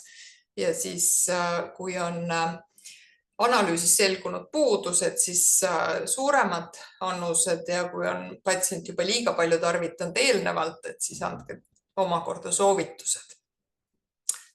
Sama ka kaltsiumiga, et kindlasti soovitage patsiendil tarvitada piisavalt kaltsiumit sisaldavaid toiduaineid. Kõigepealt on kõige normaalsem saada toidust kaltsiumit ja alles siis, kui on näha, et patsient ei tarvita piisavalt või ei saa piisavalt kaltsiumit, et siis võiks tarvitada toidulisandit ja see ööpäevane kaltsiumi kogus võiks olla 800 kuni 1300 milligrammi kõigist allikatest kokku.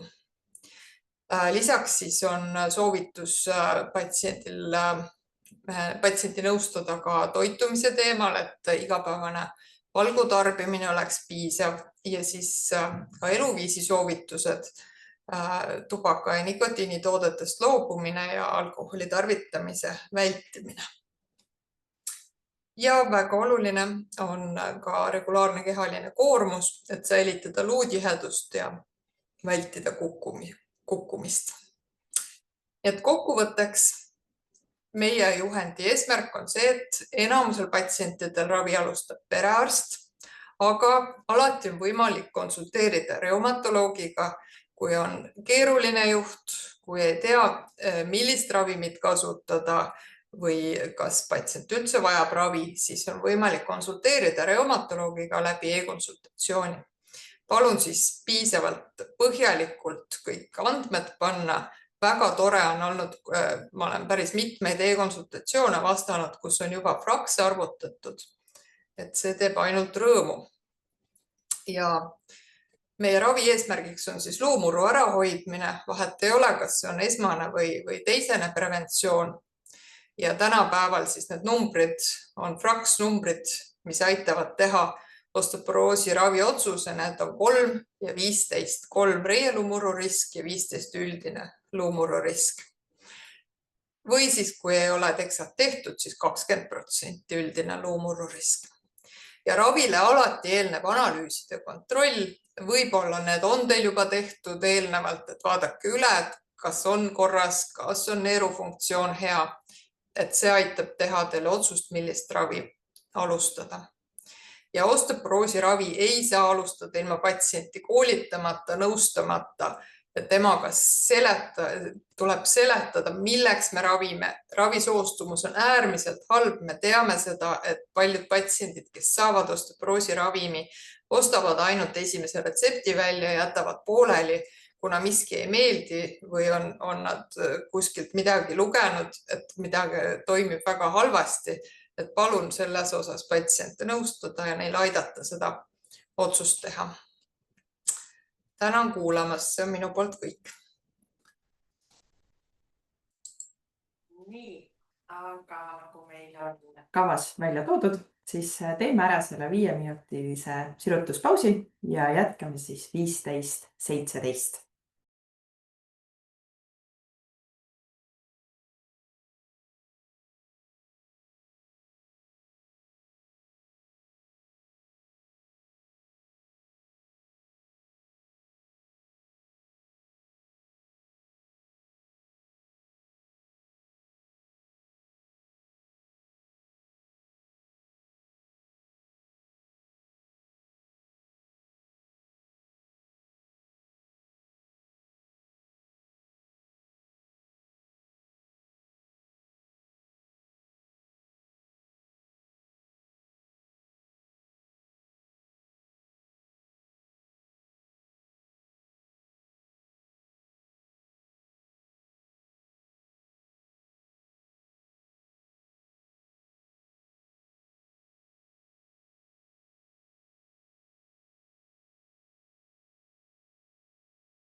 Aga jätkame oma koolitusega. Kui on ravi alustatud, siis oleks vaja nüüd edasi sellele patsiendile ka see õpetus anda, mida ja kuidas ja häid soovitusi jagada. Ja seda, kuidas seda patsiendi õpetust teha, sellest räägib meile siis Ingre Rämmal, kes on Pärnu perearstide pereõde. Nii et ole hea, Ingre. Tere, kas mu slaidid on nähtaval? Nähtaval. Mina olen Ingre Rämmal, töötan Pärnus, osaühingus Pärnu perearstid ja osalesin siis ka osteoporoosi ravijuhendi töörühmas. Lisaks siis ravijuhendile valmis ka patsiendijuhend pealkirjaga kuidas parandada luude tervist. Ja patsiendijuhend on siis leitav veebilehel ravijuhend.ee. Ja neid juhendeid on võimalik siis ka tellida endale oma töökohtadesse siis. Patsiendijuhendi siis koostasid Eve Sooba, Kati Koost, Kairit Linnaste ja siis soovituste ja nõuannetega osales ka siis ravijuhendi töörühm.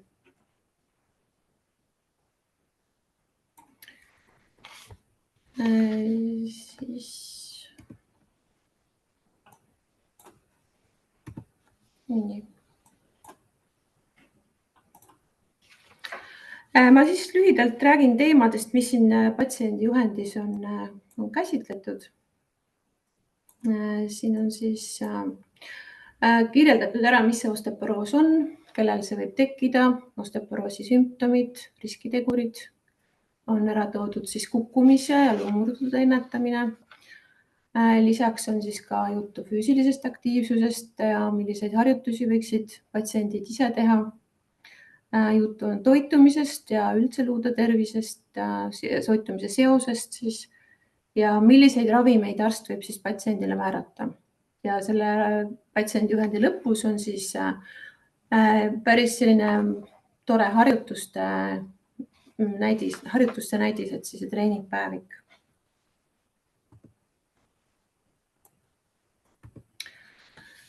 Siis, mis see osteoporoos siis on, et inimesed teavad seda rohkem nagu luu õrenemise nime all.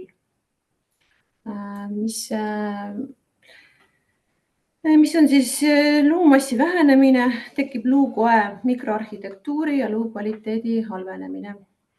Ja haiguse nimi tulebki siis ladinakeelsest nimetusest poorsed luud. Ja siis suurenebki siis luude haprus ja eelkõige haigestuvad siis osteoporoosi, nagu siin eelpool juttu oli, postmenopausis vanemas eas naised. Aga haigestuda võivad siiski ka nooremad naised või mehed ja vanusega osteoporoosi levimine kasvab.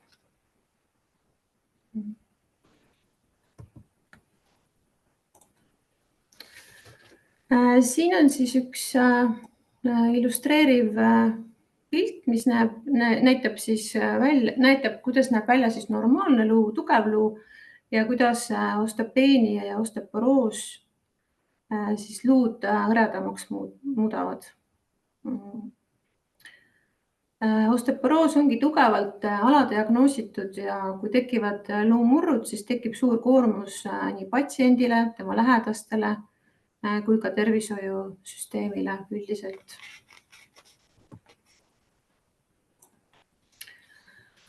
Siin on siis ära toodud selline pilt, kus on näha, et maailmas saab keegi iga 3 sekundi järel saab osteoporoosist tingitud luumurru. Ja see juhtub siis iga 3. naisega, üle 50-aastase naisega ja iga 5. mehega.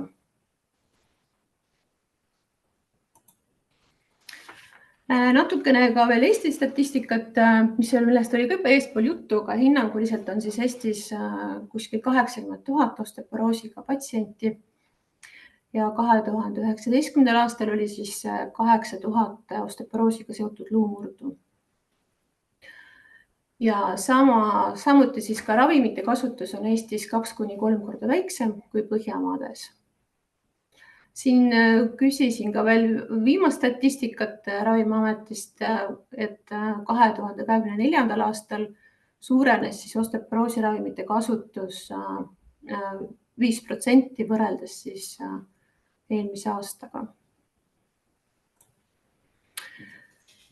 Doktor Müller rääkis juba siin luukoe tippmassist, aga lihtsalt veel siin üks illustreeriv joonis, et tõesti 30. eluaastaks siis tekib inimesele selline luu tippmass, mida on võimalik siis, millele saab siis inimene ise kaasa aidata just oma tervislike eluviisidega ja sportimisega. Ja siin joonisel ongi näha, et mehed on siin oranžiga, naised on sinisega, et meestel väheneb siis see luumass aeglasemalt, naistel peale menopausi siis siin kiiremini kohe. Ja et siis seda head luumassi saavutada, ongi siis oluline tõesti see juba alates siit lapsepõlvest see osteoporoosi, võib ka kaudselt öelda ennetamine. Riskiteguriteks ongi siis vanus, naissugu, varasemad haprusmurrud, varane menopaus, siis enneaegne ovariaalne puudulikkus ja kui on esinenud osteoporoosi perekonnas ja muidugi suitsetamine. Suitsetamine vähendab siis luutihedust ja tubakatoodete tarvitamine siis on kahjulik nii skeletile kui ka üldisele tervisele. Siis alkoholi tarvitamine 3 või enam ühikut päevas ei ole soovitatav, väike kehamassi indeks, samuti kaltsiumi, D-vitamiini vaegus ja alatoitumus. Selline passiivne eluviis, vähene liikumine, tasakaaluhäired, sage kukkumine, sarkopeenia, ravimid, kaasuvad haigused.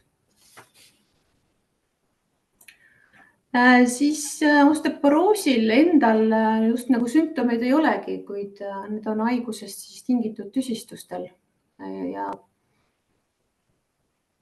põhiline kliiniline tagajärg ongi siis luumurd, mis siis võib tekkida lihtsalt väga-väga väikese trauma tagajärjel, näiteks isegi kui inimene kukub maha püsti seistes, et sellised murud ongi siis haprusmurrud.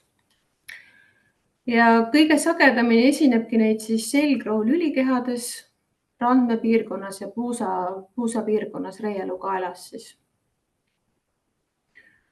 Ja luutiheduse vähenemine siis iseseisvalt, ta ei annagi endast ise märku, ei põhjusta ka valu, aga siis see ongi siis riskifaktor osteoporootilistele luumurdudele. Et kui inimene kaebab põlve ja puusavalu ja jäsemevalusid, siis need ei ole tingitud osteoporoosist. Et kuni esimese osteoporootilise luumuruni kulgebki see haigus varjatult, kuid pärast seda võib alata siis füüsilise liikuvuse piiratuse ja valu tõttu kiire elukvaliteedi langus siis. Siin on üks pilt sellest patsiendi juhendist, et kus on siis ära toodud, et mida siis inimene ise saab teha, et toituda tervislikult ja vaadata, et toidus oleks piisavalt kaltsiumi, D-vitamiini, seda siis regulaarselt füüsiliselt liikuda, loobuda suitsetamisest ja piirata siis ka alkoholi tarbimist. Ja kuidas siis saab neid luid tugevdada, et kuna see luu arenemine tekib aeglaselt aastate jooksul, siis põhimõtteliselt lapse eas juba lapsed võiksid olla siis aktiivsemad just sporti teha, kõik alad, mis nõuavad sellist hüppamist, jooksmist, tantsimist, et kõik mõjuvad siis luudele tugevamalt. Ja kuna see luutihedus suureneb kuni 30 eluaastani ja sellel ajal on kaltsiumi vajadus lastel päris suur, siis on tähtis siis koostada lastele menüü tervislikest toiduainetest, et välja saaksidki areneda siis terved luud, lihased ja organid. Et jah, sellised magusad joogid ja rasvased toidud ei tohiks olla nagu lastel igapäevaselt toidus. Siis, kui tuleb lapsepõlv on läbi, hakkab täiskasvanute iga, siis peaks jätkumagi see tervislik toitumine ja sportlik eluviis, et see on oluline igas vanuses. Et täiskasvanu eas küll enam luumass ei suurene, kuid siis läbi füüsilise aktiivsuse ikkagi need luud ja lihased eelkõige on ka tugevamad, et juba inimesel ei ole siis seda kukkumisohtu, sellist suurt. Ja füüsilise aktiivsuse siis eesmärk ongi säilitada ja parandada siis luutihedust, vähendada kukkumiste ja luumurdude riski, parandada siis lihasjõudu, tasakaalu ja füüsilist vormi. Ja treeningud peaksid olema siis regulaarsed, läbi elu kestma ja olema siis ka mitmekülgsed. Et tahtis on ikkagi see, et kui inimene mingit trenni teeb, et see talle ka meeldib, et ta läheb sinna hea meelega, et ei ole selline vastumeelsus. Ja milliseid treeninguid siis võiks soovitada? Et üks grupp treeninguid, mida võiks soovitada, on näiteks lihastreeningud. Siis neid võiks siis teha näiteks 2–3 korda nädalas. Siis lihasjõudu saabki treenida nagu erinevate harjutustega, kas oma keharaskusega või siis kasutada hantleid või kummilinte. Et nende jaoks ei ole vaja minna nagu eraldi jõusaali, vaid selliseid harjutusi saab väga edukalt teha oma kodus, iga inimene oma kodustes tingimustes. Et põhimõtteliselt jah, et treenitud lihased, mis võrdub ka parem tasakaal ja omakorda jälle siis on väiksem ka see kukkumisrisk inimesel. Samuti võiks neid treeninguid siis kombineerida, võiks ka teha ka aeroobset treeningut, näiteks tempokat kõndi, võib teha rahvatantsu, võib looduses matkata ja siin on siis ka ära toodud, kui palju seda teha siis võiks. Ja lisaks võib ka teha tasakaalutreeninguid, näiteks joogat, pilatest, tai chi'd, selliseid treeninguid siis veel. Siis keda saata näiteks füsioterapeudi juurde, et ravijuhendi töörühm leidis, et sinna tuleks suunata need patsiendid, kellel puudub siis varasem liikumisharjumus või kokkupuude treeningutega. Või kes ei ole võimelised iseseisvalt seda harjutuskava kokku panema siis. Et siis füsioterapeudi abiga saab paika panna inimese igapäevase treeningplaani ja leida talle siis konkreetsed harjutused või rühmatrennid.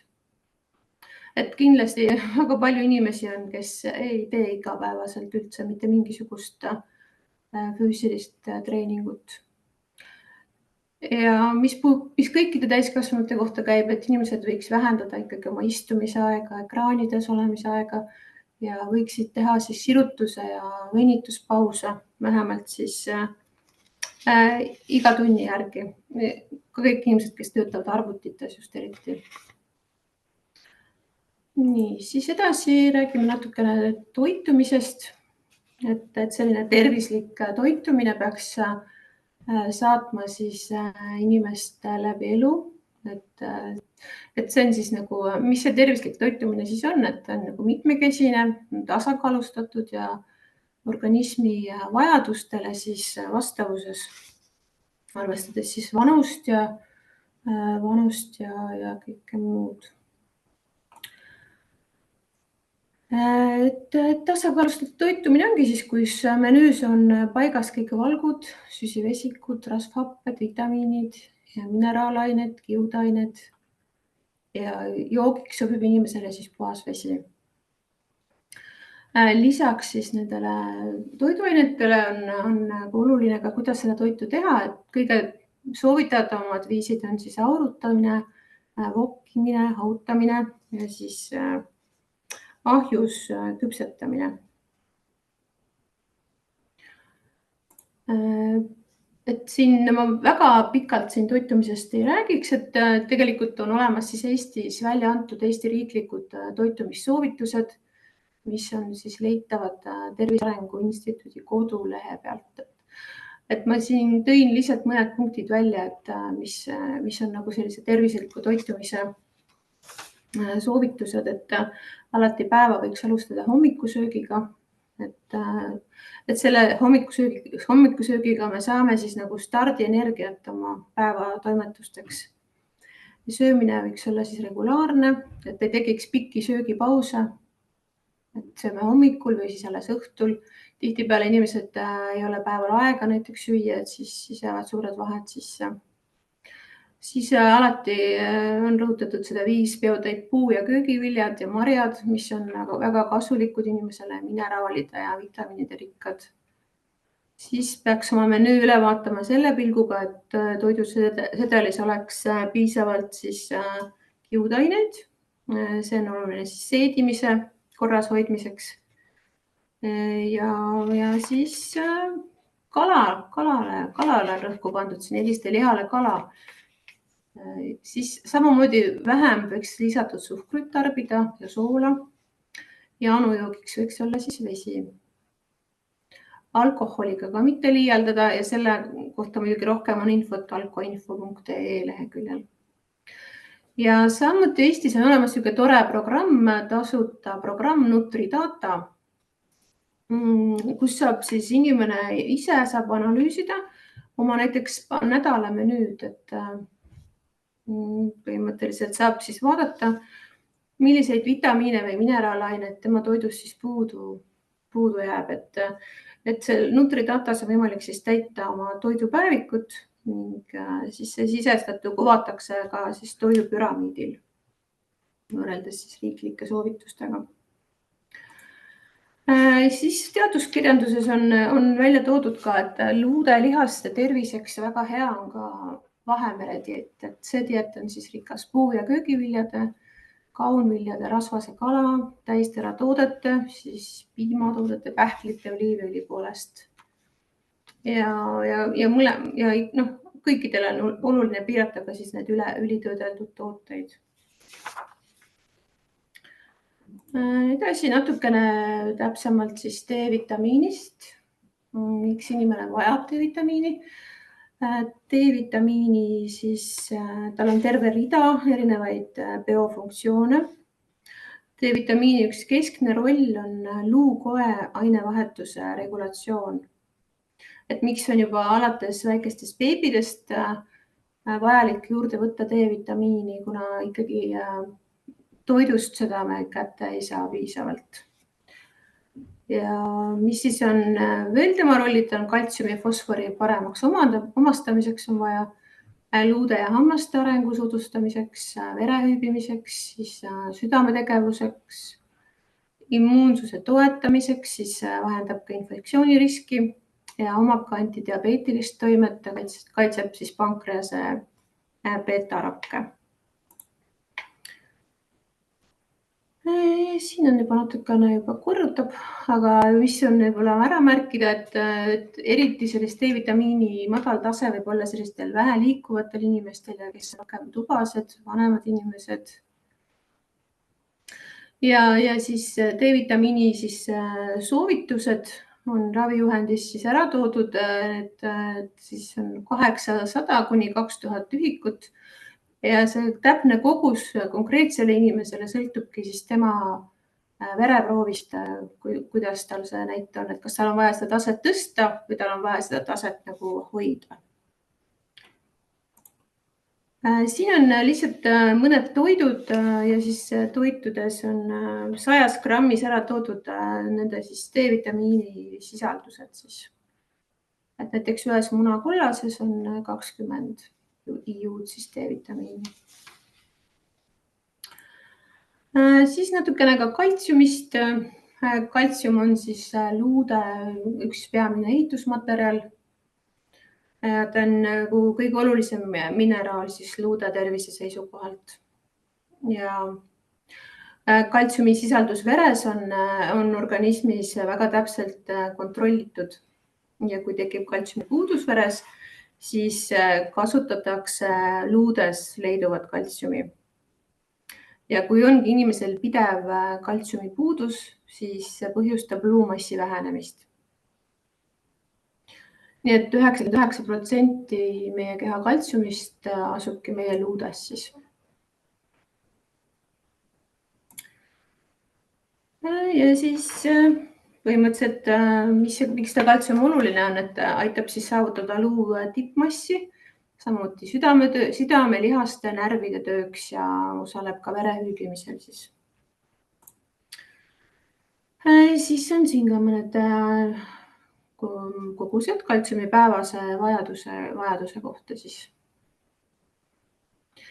Ja siis miks ma seda rääkisin sellest NutriData programmist, et võib-olla ennem tulekski kindlaks teha, et kui palju inimene saab toiduga kaltsiumit, et siis vastavalt siis sellele nagu tulekski vaadata, kas on vaja seda kaltsiumit juurde võtta, et ülearu seda ei ole mõistlik võtta.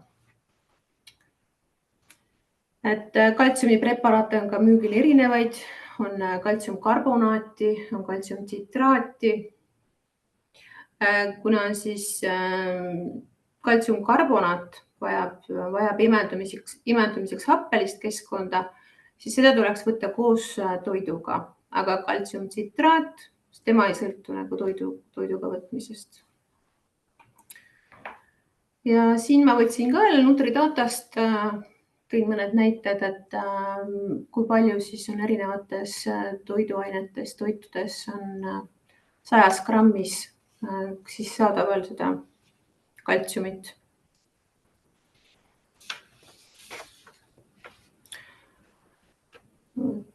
Siis edasi juba on ära märgitud, et oluline on ka valkude siis tarbimine. Et valkude põhiülesanne ongi siis organismis parandustööd, kasvamine, ehitus ja arengu tagamine. Ja siis Tervise Arengu Instituudi soovitusel on siis täiskasvanule siis 0,8 grammi kilo kohta alates 70-aastastest inimestest 1,2 grammi. Ja siis loomset päritolu valkud on siis munad, piimatooted, juustud, kohupiimad, kodujuustud, kala ja linnuliha. Ja taimset päritolu valkude parimateks allikateks loetakse siis kaunvilju, pähkleid, seemneid, teraviljatooteid. Aga lisaks siis sellele kaltsiumile ja D-vitamiinile peab toit sisaldama ka piisavalt K2 vitamiini, mis on siis vajalik siis kaltsiumi ladustamiseks luudesse. B6 on vajalik luude ehitamiseks, magneesium aitab siis kaltsiumi luutihedust säilitada ja fosfor vastutab siis koos kaltsiumiga luude tugevuse eest. Et tervisliku toitumise korral saab kõiki neid siis toidust, et neid ei pea eraldi juurde võtma. Siis on natukene ka ära toodud siin ravijuhendis ka meil selles patsiendi juhendis siis täpsemalt kohvi joomise seosed osteoporoosiga, et normaalseks siis ütleme, mis ei sega nende mineraalainete imendumist, loetakse siis 3 tassi, kuni 3 tassi kohvi päevas, et see siis kuni 3 tassi ei mõjuta siis mineraalainete imendumist.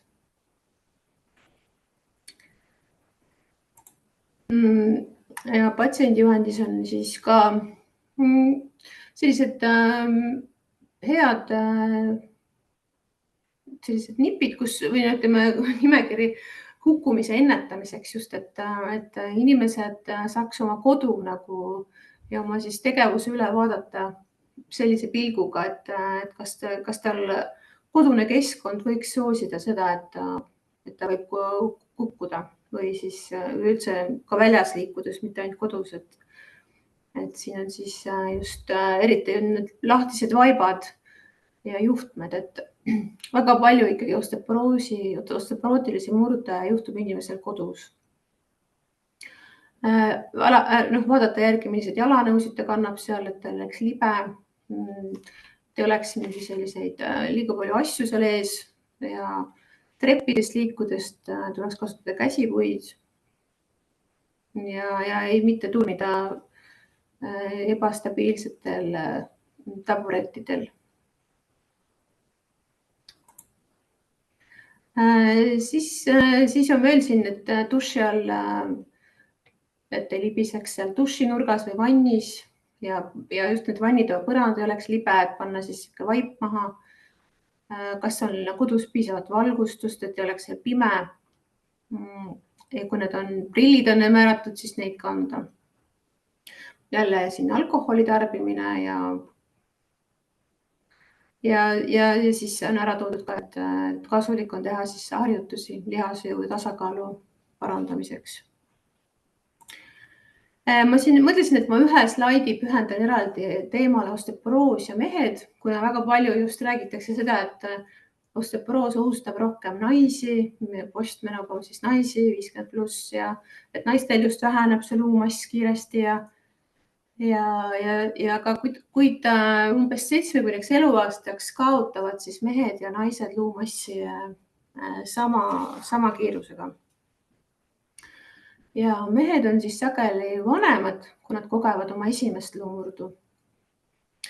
Ja mis võiks olla üks märk, et ongi näiteks pikkuse kadu, et rohkem kui 4 sentimeetrit mehel siis võib viidata osteoporootilisele lülisamba kompressioonmurule.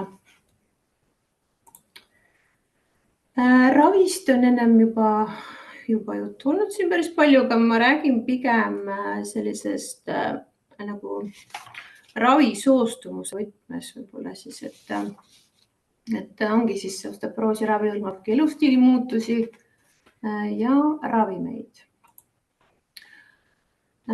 Siis mis selle siis nii elustiili kui ka ravimite eesmärk ongi vähendada siis eesmärk on vähendada edasist luumassi vähenemist ja vähendada siis esmaste ja korduvate luumurdude tekkeriski. Ja ravisoostumus, nagu siin doktorid siin eespool ka rääkisid, et ei ole kõige parem osteoporoosi ravimite osas, et hinnanguliselt kuni 30% patsientidest ei alustagi nendele välja kirjutatud ravimite võtmist ja 50% jätavad siis ravi pooleli peale üheaastast ravi. Ja patsient sageli ei mõistagi seda kui tal ei ole luumurdu ennem olnud, ta ei mõistagi seda riski ja ta ei mõista, kuidas see võib tema elukvaliteeti mõjutada. Et osteoporoosi ravimine ongi siis väljakutse, mis on omane siis selliste nagu kutsutakse nagu sümptomiteta haiguste raviks. Et patsiendid võivad ka nagu tahtmatult oma ravi jätta unarusse, et võib ära meelest minna või kui on nagu pikad vahed nende ravimite võtmisel, et siis on nagu tõesti nad unustavad ära või ei mäleta, kas peab tellima retsepti juurde või et see on nagu selline teema.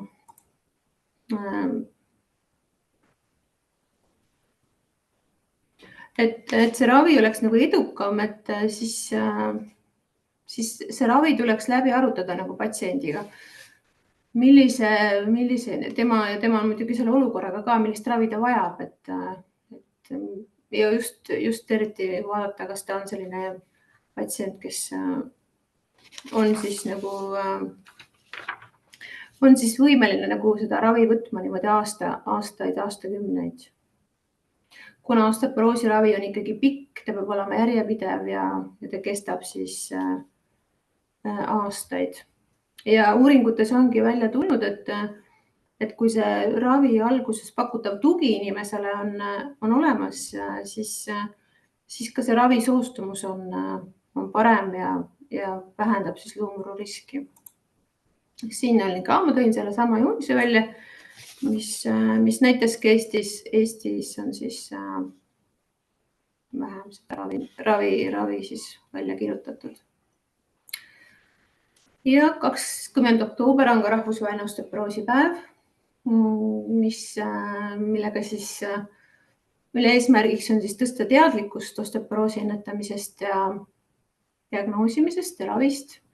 Ja võib-olla siis esmatasandi roll olekski tõsta inimeste teadlikkust üldse, mis see osteoporoos on, nõustada elustiili osas juba lapsest peale, vanematele juba märku anda, et kuidas laste toidulauda kujundada, nende sportimist soosida.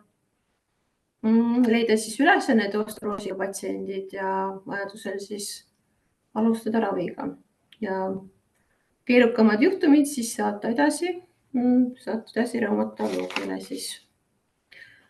Et luu õrenemine ei ole siis paratamatu protsess, et see on ravitav haigus. Ja kokkuvõtteks siis ütlengi, et osteoporoos on levinud ja aladiagnoositud haigus, et on otseseks riskifaktoriks siis luumurdudele elukvaliteedi halvenemisele, et luude ja lihaste tugevdamine peab algama juba alates lapsepõlvest ja jätkuma siis läbi terve elu. Ja oluline ongi siis selline mitmekesine tasakaalustatud toitumine ja kõikide vitamiinide ja mineraalainete siis olemasolu toidus, eriti siis kaltsiumi ja D-vitamiini. Ja igapäevaelu loomulik osa võiks olla ka ikkagi regulaarne füüsiline aktiivsus. Kindlasti ei ole kasulik suitsetada, alkoholi tuleb tarbida mõõdukalt ja kohvi ja kehakaalu siis hoida tervislikus vahemikus. Ja mina tänan siis.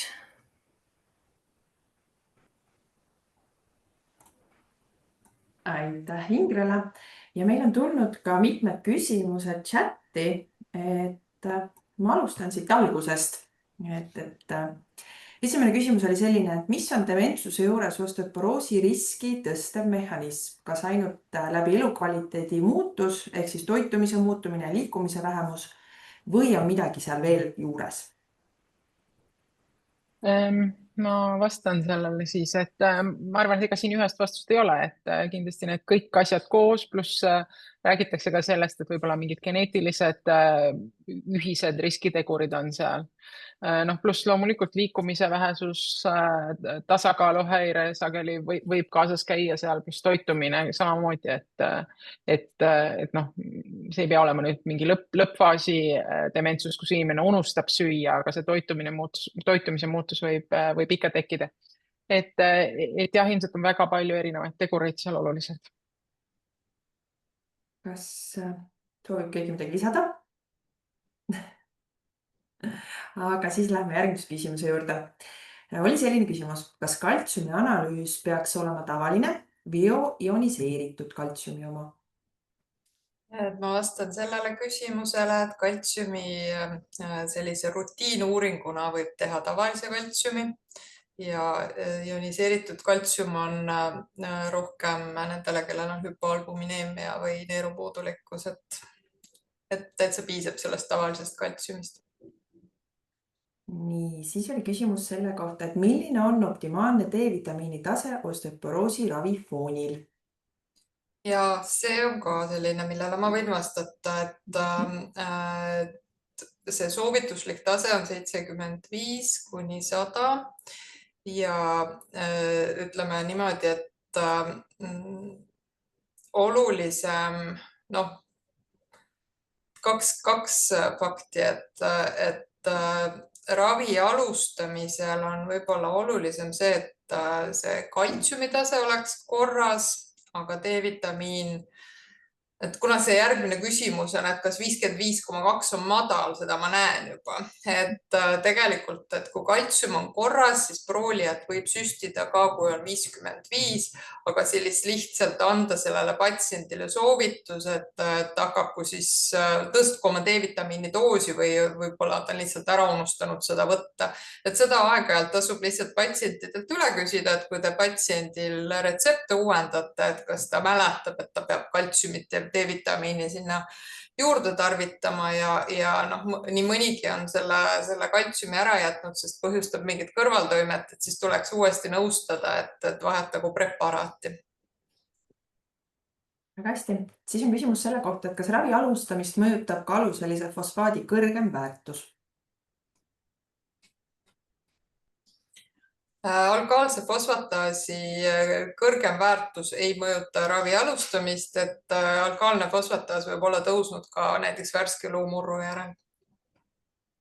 Nii, ja siis on üks pikem küsimus selle kohta, et mis hetkel tuleks alustada erakorralise ortopeedia osakonda sattunud reialu kaelamurruga patsiendil osteoporoosi ravi.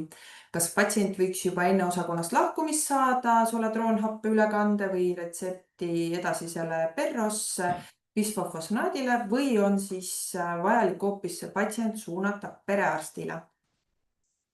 See on nüüd ravikorralduslik küsimus tegelikult, et meie võime arvata, et ta võiks saada ravi ja võiks alustada, aga tegelikult pahatihti ei saa. Me näemegi seda, et need patsiendid on ilma ravita. Nüüd, mis puudutab, et vahetult peale reielukaela murdu, tavaliselt need patsiendid on ilma kaltsiumi ja D-vitamiinita, et mida mina tavaliselt soovitan, on see, et nad võiks saada korralikult nii-öelda kaltsiumi ja D-vitamiini alustada ju kohe. Ja kui need tasemed on nii-öelda normaliseerunud, et siis, kui on patsiendil näidustus saada soladroonhappet, et võiks saada siis soladroonhappe. Aga kõik see, et kas kohe peale reielukaela murdu võiks juba ravi ja need soovitused saada, et see on tegelikult ravikorralduslik küsimus. Et meil Ida-Tallinna Keskhaiglas pahatihti patsiendid satuvad tegelikult taastusraviosakonda ja tänu taastusraviarstidele nad ka saavad selle ravi. Aga kui nad satuvad kuskile mujale, perearst märkab seda, et siis minu soovitus on sellega perearstil koheselt tegeleda. Raili, mis sinu kommentaar on? Ja ma tahaks seda öelda, et vahet pole, millisel hetkel seda tehakse, aga absoluutselt kõigil sellistel patsientidel peaks mõtlema selle peale. Et minu arust see, et kõik sellised ortopeedia osakonnas olevad patsiendid peaksid minema välja soovitusega mõelda osteoporoosi ravi peale. Absoluutselt kõik. Ja tegelikult ka tavaliselt traumapunktis käivad randmemurruga üle 50-aastased inimesed. Et see on nagu see koht, kus on ilmselgelt punane lipp on meil toas, et kus seda ravi, see, et kas ta nüüd saab sel hetkel või 2 nädalat hiljem, seal pole vahet. Ja okei, et kui ka tehakse haiglasse ära, et juhul, kui need kaltsium ja D-vitamiin korras on, et see ju ei ole kõik. Et osteoporoosi ravi on pikaajaline ravi, et isegi kui nad saavad seal haiglas selle kätte, siis edasi peab ikka tegelema selle teemaga. Nii, meie hetkel chati tulnud kõik küsimused on saanud vastuse. Kas keegi kuulajatest veel soovib äkki midagi küsida, arutleda või äkki meie lektorid soovivad veel mingisuguse hea mõtte siia juurde öelda, et mis nende patsientidega teha? Ma arvan, et kokkuvõte on see, et mõelge selle peale, et see on üks selline suur jällegi üks elevant, et toas meil, et mida tegelikult on nii palju ja see osa patsiente, kes täna adekvaatselt ravitud on ikkagi kaduv väike osa nendest kõigist, kes võiksid abi saada. Ja võib-olla see ravim on üks osa, aga ikkagi ka see lihastreening ja toitumine ja kõik sinna lisaks, et sellega peaks tegelema nii perearstid kui ükskõik mis arstid. Ja mina lisan ka sama, et ma julgustan kõiki sellega tegelema ja kui te vähegi tunnete, et midagi on ebaselge, kas patsiendil on mingid kaasuvad haigused või ei oska seda riski hinnata, et saatke see e-konsultatsioon. Et me siiamaani, ma arvan, et me oleme vähemalt jõudnud need e-konsultatsioonid ära vastata. Kui me kõiki osteoporoosihaigeid ravida ei jõua, siis küsimustele me vastata jõuame. Suurepärane, rohkem küsimusi meil hetkel ei ole tulnud, aga tuli kommentaar, et patsiendid pelgavad lõualuu skleroosi ja keelduvad ravis. Siin on nüüd alalõualuu osteonekroosi mõeldud, et selle vastu, hirmude vähendamiseks tuleb patsienti nõustada, et kui patsiendil on hambad korras, ei ole mingisuguseid probleeme, põletikke suuõõnes, siis ta on madala riski haige ja tegelikult need iseenesest nende ravimite kasutamine ei ole mingisugune suur risk, et need osteonekroos tekib, et suure riski patsiendid, nagu ma ütlesin, on patsiendid, kellel on eelnevalt mingi lõualuupõletik olnud, kellel on glükokortikoidravi kaasuva haigusega peal või kes on saanud üle 5 aasta bisfosfonaatravi ja suuremates doosides näiteks onkoloogilised patsiendid, et nendel on kõrgem risk. Ülejäänud patsiendid on tegelikult madala riski patsiendid ja kui nad hoiavad oma hambad korras, mingit põletikke ei ole, et siis nende risk ei ole kõrge. Et selline selgitustöö tuleb läbi viia. Ja paratamatult ikka tuleb mõni patsient, kes millestki keeldub, et selle vastu me ka midagi teha ei saa. Aga sellisel juhul mina tänan tänaseid lektoreid ja tänan meie kuulajaid. Ma loodan, et kõik said endale tööks piisavalt informatsiooni, mingisuguseid näpunäiteid ja kuidas patsiente nõustada. Aitäh teile, soovin teile kõikidele kena päeva ja kohtume meie järgmistel koolitustel ja konverentsidel, mille leiate info Med24 koolituskalendrist. Aitäh teile ja kena päeva! Nägemist!